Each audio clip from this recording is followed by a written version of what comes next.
Our Connor McHugh joins us live from Jefferson County tonight. And Connor, this extreme heat will turn a lot of vegetation into kindling.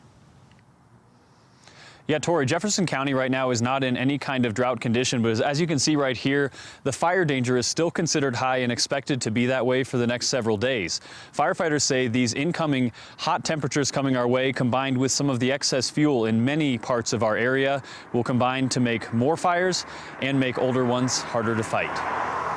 We were given a lot of moisture this spring with the rains. After a spring of growth, parks and open spaces are lush with native grass and vegetation. But soon, that green could fade. Those will start to dry out. Captain Tyler Sugaski with West Metro Fire is preparing for a hot, dry week ahead. When we look at weeks, especially upon weeks of dry, warm temperatures, those light fuels really start to become available to burn, and that's what concerns us. Sugaski calls them 1-hour fuels because after moisture, they take only 1 hour to dry out. He says they're currently the #1 contributor to fire spread. Once they become dry and available, it really takes a very small spark. This week of excessive heat comes as just across the county, crews are already fighting the Platte River fire. So that affects fire spread and our containment efforts. Sugaski says everyone can do their part, including clearing gutters, mowing down grass, and moving debris. If those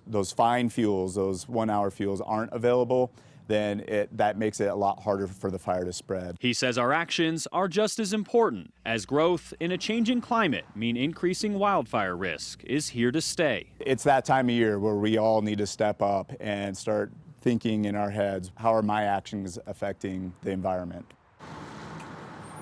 Now, one of the most important things you can do while you're recreating is follow those fire ordinances that are in place. And just because it goes back down to say moderate doesn't mean you should necessarily not follow those anymore. It's important to remember back in 2016, the Green Mountain Fire started on a day that was considered moderate and burned up to 300 acres.